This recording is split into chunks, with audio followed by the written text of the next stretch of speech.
And greetings and welcome to the QCast Season 3, Episode 9. Thanks everyone for the support of the QCast and for tuning into these episodes.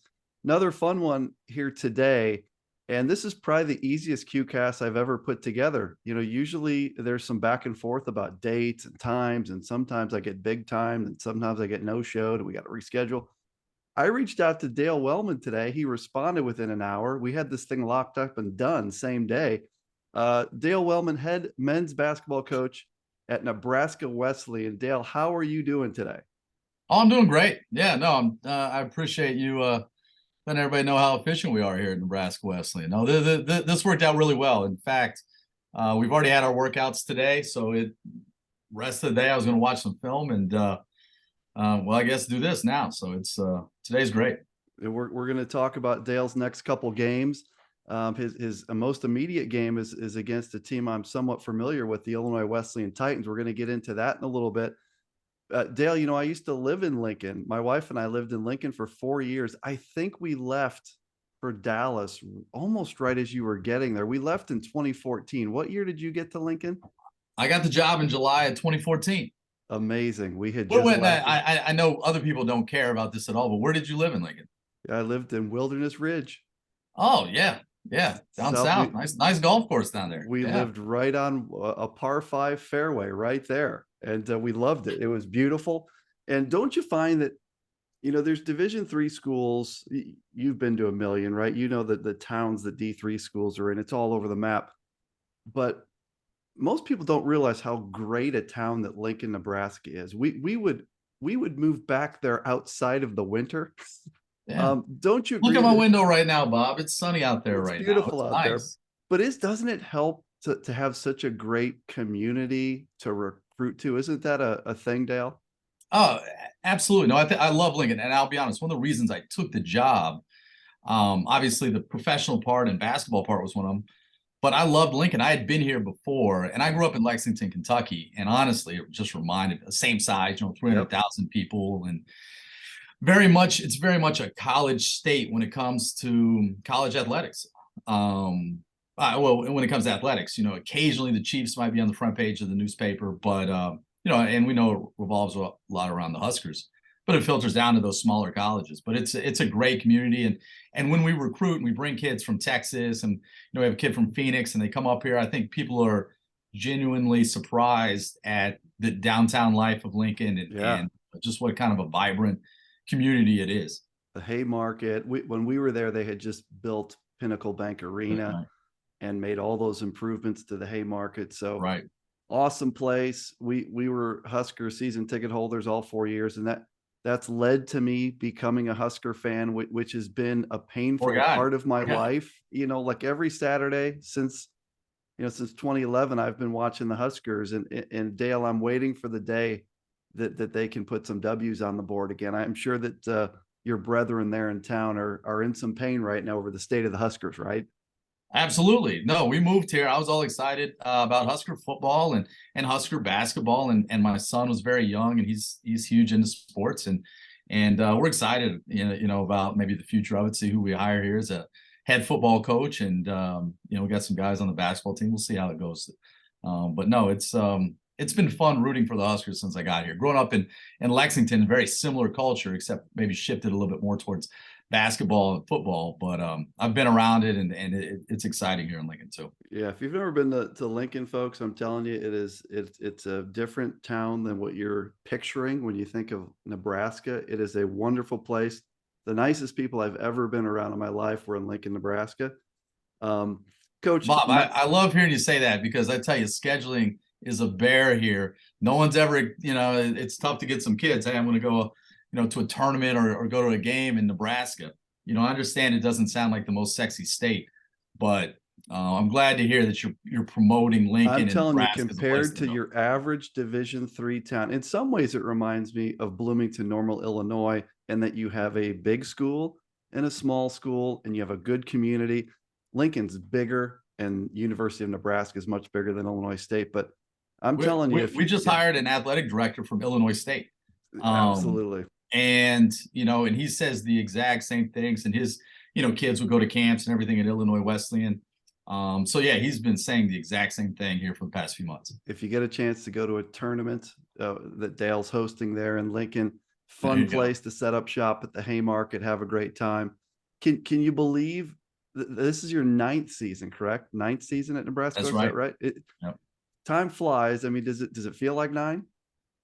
No, not at all. It really has flown. I don't know. My dad would always say time goes faster as you get older. So, I kind of feel like that's absolutely happened here in Lincoln. But no, it's absolutely flown. Yeah, I don't know where it's gone, but it's fast. Some pretty amazing work you've done there at Nebraska Wesleyan. You've been a two-time national coach of the year. Of course, you won the national championship in 2018. We're going to get into that. 4 conference titles, 4 national tourney appearances.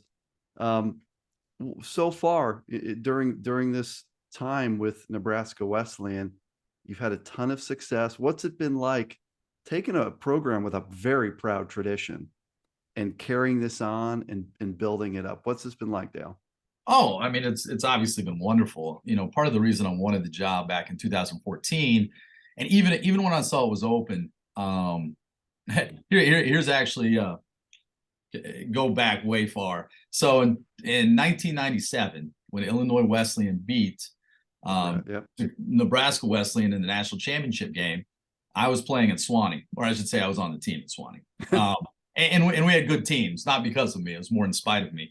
That we had some good teams. But the next year, I didn't really know too much about Illinois Wesleyan or Nebraska Wesleyan, other than we were in the tournament, we followed it, and that's who we're in the championship game. The next year, Nebraska Wesleyan was actually number 1 in the preseason poll. Street Smith came out. We couldn't wait to go down and get to Street Smith. And number 4 was Swanee, sitting at number 4. So I had actually followed Nebraska Wesleyan that year, hoping that they'd lose, so maybe we could bump up in the polls. And they actually started out like 23-0 that year. So I knew that it had this great basketball tradition, but even following Division III, I really wasn't sure what had really happened to it, because it had this unique dual affiliation when I applied for the job in 2014. Founding member of NCAA Division III, had been in it for a long time, had a lot of success, but because the GPAC, the conference they were in, had grown, the number of non-conference games they played against Division III, they just couldn't go to the NCAA tournament anymore for basketball. They could go to it in tennis and golf. So I wasn't really sure. So I actually had to do a lot of research and really found out not just that 97, 98 team, but the teams back in the 80s and just the tremendous history that they had, and obviously got me really excited. And when I applied and interviewed for the job, they told me, the goal is to drop the NAI affiliation and go full-time Division III, which as a D3 guy, I was really excited about. And I really thought, that the ceiling could be higher than where it had been for maybe the previous 10 to 15 years. Things are in place here to do well, to recruit good student athletes, to be successful. And, there are some tough things in places, and everybody has tough things that they have to battle in recruiting. But to be able to come here and then kind of build it, in 2016, we had the Jostens Award winner, even though we competed in an NAIA conference, but he was a D3 guy, 6 seniors that year. And then, not really knowing what the future would hold, it was great to be able to bring in a few classes. Obviously had the success that we did. And yeah, I mean, it obviously felt great. And I think, for the community, not just the, campus community here, but just Lincoln in general, like I was talking about, how much it enjoys college athletics. It's been a lot of fun. Most people don't realize that history. I think some people just view Nebraska West. I know they used to be NAI, but if you look at the historical Division III men's basketball records, I think Nebraska Wesleyan is way near the top in the all-time tournament wins category. I know that when I was a freshman at Illinois Wesleyan in 89-90, that's the team that influenced me to become a Division III fan, watching Jeff Keel and David Kunke and Mark Edmondson. That team lost to Nebraska Wesleyan in the Elite Eight at St. Thomas. And so Nebraska Wesleyan has been a mainstay in Division III, yet for a long time was a member of that great NAI league, which was a credit to Nebraska Wesleyan. They were competing in a scholarship NAI league playing with Division III rules. And so I'm glad you mentioned that, because a lot of people don't realize the long history that you guys have. And I know that's a proud history for people there with Division III, correct? It really is. I mean, it's the one thing that, I guess I don't know if I would say I wasn't prepared for when I came here, was just such the alumni support that I have here as a coach, and I'm sure Illinois Wesleyan is very similar.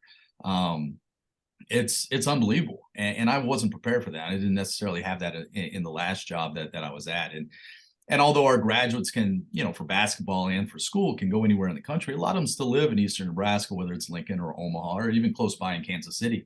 And to have that support and so many people, and not just the ones that went to the Final Four, but all the other, 20 some odd, NCAA tournaments they went to, they had great experiences, and they just want the basketball program to do well, and are extremely supportive and have helped. So I think it's Illinois been nice Wesleyan. to kind of get back up where they had been a little bit, and now hopefully keep up there, get back up there a little bit again. So I always tell people how similar Illinois Wesleyan and Nebraska Wesleyan are. Just having, I went to a lot of games when I lived in Lincoln. I would drive across town and go to games, and the schools feel similar, and it's great basketball. You could throw schools like DePaul in there. I think those are schools that are very similar in NCAA Division III. Just looking at your team this year, Dale, you guys are 1-0. You've played a game against Colorado College, won that 86-67. That was at home in Lincoln. And you have a really talented team. Now we don't have 5 games of data right now, but right. In that opener, Peter Lash went for 26 and 14. He's a 6'6" guard. Carter Glenn had 14 points, 3 rebounds, 3 assists. Walker Andrew had 14 and 10. Elijah Thatch had 10 points, 5 rebounds, 6 assists. So you have a very balanced and talented team. Without giving Coach Rose the scouting report, talk a little bit, if you would, Coach Wellman, about your 22-23 squad. It's almost to talk about this squad, you have to go back almost to the beginning of the pandemic to kind of understand. So in 2020, we graduated 8 seniors. It was the winningest class ever here. Though, 6 of those 8 were sophomores on the national championship team and played big roles. Yep. Then we got 2 transfers, and they graduated. So we knew that the next year, the 2021 season, was going to be this. We were going to be inexperienced. We were going to be young. It's going to be rebuilding. And then obviously we just didn't really have a season. And it was tough here. It was tough here with COVID and everything, and didn't get anything in. I think, we tried to play a season, but we had guys that were in quarantine, not days, but number of times in quarantine more than games that we played. Yeah. It was really hard around here. So we basically had to wait until last year, and we didn't have any seniors that year too, because we had 8 seniors the year before. So last year, obviously a lot of teams had 5th-year COVID seniors in the conference and around the country. We didn't have any 5th-year COVID seniors. We were young. Our top 2 scorers last year, as you mentioned, Peter Lash and Carter Glenn, they were freshmen for us. So third leading scorer, Landon Torrington, who hasn't played yet this year, he was a sophomore. Elijah Thatcher, you mentioned, he was a freshman.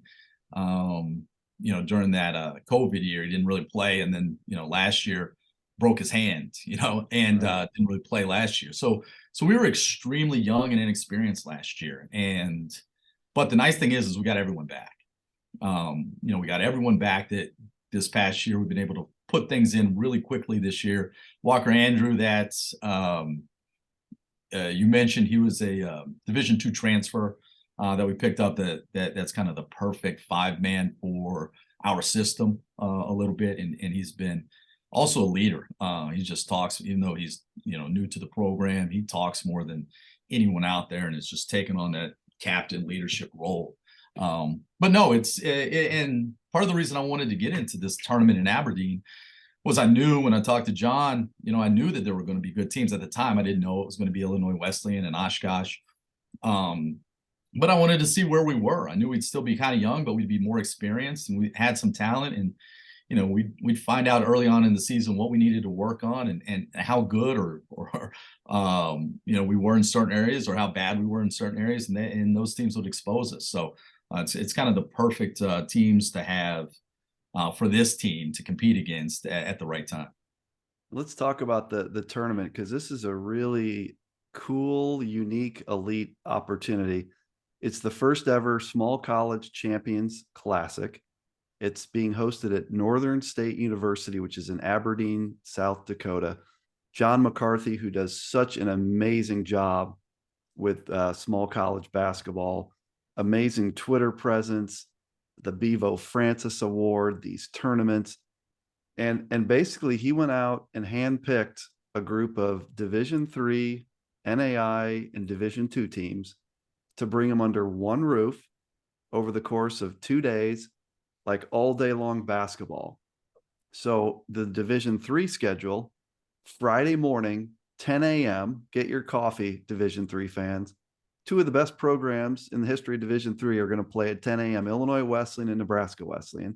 At 12, St. Joe of Connecticut, ranked number 13, is playing Wisconsin Oshkosh. Oshkosh ranked, what is it, 2, 3, 4 in the top 5. Saturday, you've got Oshkosh versus Nebraska Wesleyan and St. Joe versus Illinois Wesleyan. Isn't this just a cool concept in general, getting all these small college teams under one roof, Coach? I think it's awesome. Once John approached me about it, I was kind of surprised it hadn't happened before, because it's such a great idea. And John, I got to know John after we won the national championship 2018. He has this during the summertime, he has this function down in Kansas City where he gets all the small college basketball head coaches together and has a ceremony where they talk about it. And it was unbelievable. The head D2 coach who won the national championship, obviously myself, and at that time NAI had Division I, Division II, small college athletic association. It was a tremendous event that John put on. So when John asked me to be in this, I knew it was going to be a first-rate tournament. It would be great.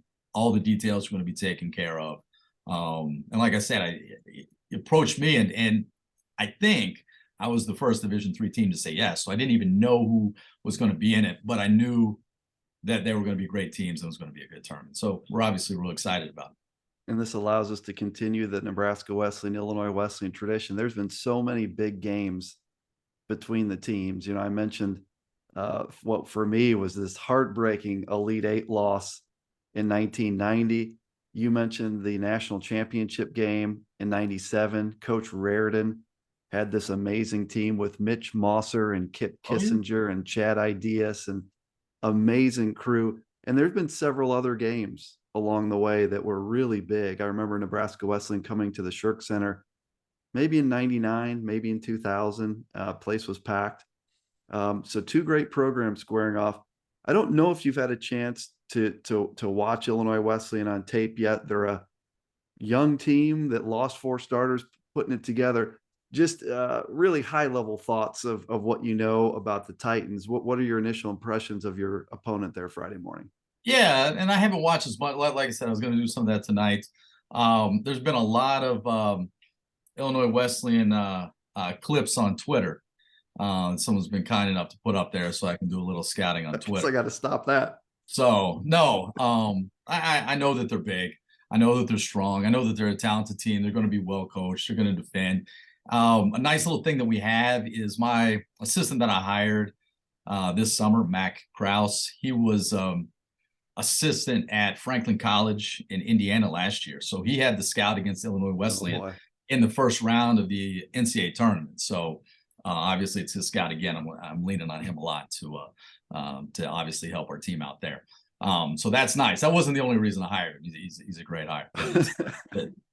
Definitely a plus. Yeah, that's a huge plus, right? He knows the offense. He was ready for that. Teams in a similar but different spots. I think Illinois Wesleyan and more of a putting the pieces together. But then again, you are too a little bit, right? You mentioned you have a transfer this year. I think so. This is a good test for both teams. The Titans coming off a really tough loss. They lost a game they led for 36, 37 minutes and, just didn't play great in the final 4 minutes. So they're kind of coming in back against the wall as much as you can in November, which in Division III, Dale, I mean, look, we can't pretend this isn't a big game. on Selection Sunday. Right. No, You need this win, and they need this. But this is a huge game. it is. And, obviously I saw that they lost. And, the first thing we told our guys the next day of practice was, look, I'm sure they were going to be focused regardless, but coming off of a loss, like these guys are going to be laser Absolutely. focused, preparing for us. And, I'm sure they're going to dive in. They're going to know every little thing, there is to know about, our the one film that they have on us. So they don't want to lose 2 in a row. I don't know the last time that happened. And obviously we want to go in there and have, do exactly to them what they want to do to us. So we need to be laser focused as well this week. I think the guys understood that a little bit. But you're right. 2 programs that are, lost a lot. Obviously they lost a lot last year. We lost a lot, a couple of years ago. And, our Cologne trying to make a little name for ourselves, I guess. And this is a great opportunity. I wanted to ask you about your conference, because it seems like every time I tell people that the ARC is a top 6, 7 conference in Division III, I always get people asking me where the ARC is and what are you talking about? And then I bring up every data source I can to show them. Underrated league would be the best way I could say it. I don't know what's taking people so long. You have great programs in the conference. Dubuque, the current favorite this season. You got Loras and Nebraska Wesleyan and Wartburg and Co. And it is a strong, solid league that's always good at the top, but always really deep. What's it like battling in the ARC every year?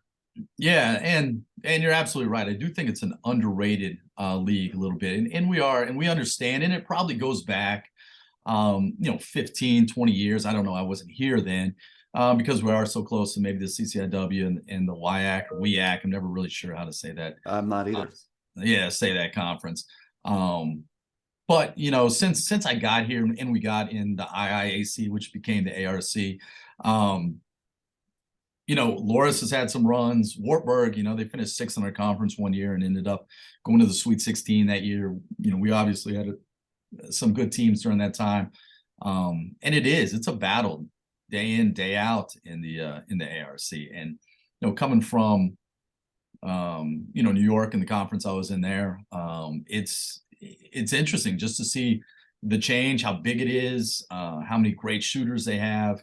But I think, don't hold me to it, but I think every year we've been here, I think like 6th is like kind of where we've been in the Massey rank. It's not that that's the end all be all. Yeah. I think we might be a little lower than that right now, early on in the season, and the conference is taking a couple losses here and there. But we always, finish really well in the Massey ratings.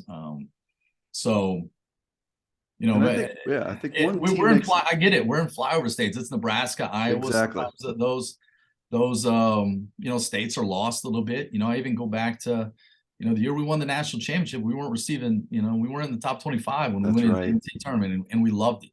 We loved every bit about it. It allowed us to kind of have a chip on our shoulder, and maybe the conference kind of has a chip on their shoulder as well. I think one team makes a big difference when you talk about conference strength. Like in reverse side of this, the MIAC losing St. Thomas really hurts that conference. And I think with the IIAC picking up Nebraska Wesleyan, you add Nebraska Wesleyan to what was already a good, solid league, and it puts it over the top. And now you're talking about a top 5, 6, 7 conference. You mentioned the national championship season. You went into the tournament not ranked. You come out of there the national champs. In the national semifinal, you beat Springfield in an overtime game, and you beat it was at Oshkosh, correct? Oshkosh Right. In the national championship. Incredible performance by your guys. As you look back on that kind of magical weekend in 2018, what are your memories of all of that? Well, it's funny. The main memory I have about the weekend in Roanoke was, or Salem, was the horn goes off. Well, I remember Nate Shimnitz hitting the shot to make it a 2-possession game with about 20 seconds to go, and that was the first time the whole game I was like, oh man, like I think we might win this. Like, oh my goodness, like I think we're in a great spot. And they had the trophy for the trophy presentation, literally sitting like 5-6 feet from. I could see it. So, and that was the first time I kind of looked over and was like, that might be ours. And then obviously you win, confetti comes down, and you do your little interview, and then they take you off to do interviews in the back, and you come out, everybody's gone, and I'm like, man, like everybody wants this, like it's over, like. But what I didn't realize at that time, I'd never been in that situation, was that that's really just beginning. Like, it's not just the jumping around on the floor and the confetti. And it's not just that night. It's taking it back and being able to share it with, the campus community. Lincoln, I had so many talks and places I had to take the trophy, and I do it. I mean, don't get me wrong, I do it every year. It was awesome. It was great. But that was, everything just fell into place that year. It was perfect. We weren't going to make. And it's probably part of the reason we weren't in the top 25, was we probably weren't going to make the NCAA tournament if we didn't win our conference tournament. Yeah, I think you had a low strength of schedule, probably. We had a low strength of schedule for various reasons. And, we were down 18 in the second half to Central here at home. And, that's kind of when the magic happened. Like, a lot of people talk about the tournament and the run. The run has to go back to the conference tournament second half. Like 10 minutes to go, down by 18, and clawing back and being able to win that game. And that, after that, we get to the tournament, and I kind of stayed out of their way a little bit. I mean, that we were absolutely rolling and doing all the right things and bought into what we were doing on both sides of the ball. And it was people say it's cliche, but it was just magical the way it all fell together. The season that ended because of COVID, if I recall, you had just hosted the first weekend, and I think your leading scorer, one of your best players, was played but was significantly hampered. But you ran into a buzzsaw, and that was WashU. I think that was Jack Nolan, Justin Hardy, the late Justin Hardy, WashU. That weekend, boy, the Bears. I remember watching that game, and they were unbelievable. That was a pretty tough matchup against a talented WashU team. It was, and you're right. Nate Shimonitz, he had gone down in the semifinal of our conference tournament with the torn hamstring, and he didn't play championship game or the first round game against Webster in the NCAA tournament. And we suited him up to go against WashU. We knew we need everything possible to try to get through that game. But you're right, we ran into a buzzsaw. And I think, and I've said this to some other people before, obviously Hardy was a tremendous player, but people that don't, I think a lot of people probably heard it, how good he was in the past, but before the cancer prognosis. But I think that was the last game he played before he had cancer in his body. That's right. Yeah, because they got shut down. I tell everyone, go look at the box score of that game. I was trying to pull it up real quick. It's unbelievable. The kid was he manhandled us, and he was young. He was still young. He had so much basketball in front of him. And then obviously COVID hit that next week, and they didn't play in the next round game. But he was right. That all last season. That's what I thought about, is just that game against us, and how you watch people play all the time, and you're like, man, those guys are really good, and you remember them. You didn't know. I didn't know too much about him before he started scouting, and they played the first round game against whoever it was here at our place. But that game, I think, was, like I said, the last one he played before he had cancer, and it's a great point. Just absolutely dominant. Yeah, he against a really, really good team. Like, I thought we were really good that year, and he took it right to us. Yeah, I mean, you guys were completely loaded that year, and he would have been a sophomore on that team. You're right. Junior season got completely wiped out, and obviously an inspiration for everyone across the country in every walk of life, and what he did last year so publicly. Just wanted to ask you before I let you go is your path, and any advice you have for people that want to get into coaching. You mentioned, hiring someone from Franklin. I'm sure that was a huge deal for that young man to get that job. You were the head coach at Alfred in New York before this. I believe that your coaching career started, our mutual friend David Kunka, when he was at Kenyon. Were you on the staff with David at Kenyon? Is that correct? Yeah, I was. No, Dave was the first guy I worked for. And yeah, I mean, it's amazing. Like, I was only at Kenyon for probably about 10 months. But in my memories, I feel like it was like 2 or 3 years that, I hung out with Dave and joked around with him. And that was his last year as a head coach. Yeah. And I won't mention the record that we had that's on here, because Dave's a that's a great high guy. academic place, man. I know It was that. a high academic place. It's before the new facility that they have that's unbelievable was built.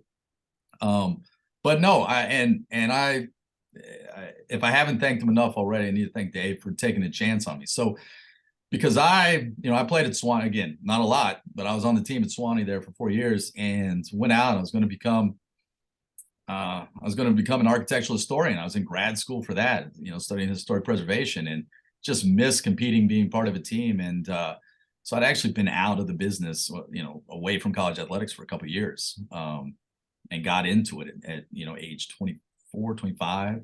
And Dave took a chance on me, which was great. And but he's great. I still talk to him as much as possible. It's nice to, now that the Final Four is in Indiana, he drove over the last time I was there in Fort Wayne, and we were able to meet and hang out a little bit. So it's great. But Dave's a great guy.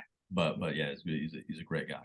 And then Alfred, you're there, and what advice would you give to I always say, like, seniors in college, either they're playing Division III basketball, or they're student managers that are interested in it, because there's a lot of ways you can get into this. Are there a few things that you can recommend to people that are tuning into the QCast that would really love to be a Division III basketball coach? Well, I think the main thing is, and I tell our guys this. I've had a couple guys that, when they go get a job, make it their job to get a job. If you're just casually trying to get a job, because it is super, super competitive and hard to get your foot in the door. And be willing to take opportunities where at the beginning that aren't going to make you financially stable. I had a full-time job. Well, full-time, I was considered full-time in Eastern Kentucky, and left that to take, part-time money at Williams College and work for Dave Paulson. And I do that every single time, because what he was able to teach me, and to have the Williams name on the resume, was crucial in my development and my growth as a coach. But willing to take some chances. And I think that's it. I've been fortunate to have some good assistants here and some of them have taken pay cuts to come live in Lincoln and be part of the programs here. And it's worked out real well. And I'll also say there's no one set path to be successful in anything that you do. So whichever way you go, whichever job that you have, a lot of times, especially young guys, they think about the next job. And I know they've heard it multiple times. We just take care of business where you're at, and it'll all pay off in the long run. You don't know what the next job is. In basketball, it's weird. There's only so many jobs out there. You don't know what you're going to be able to get involved with. It's one thing if a job opens, but you have to be able to get involved with it. You don't know which jobs are going to open.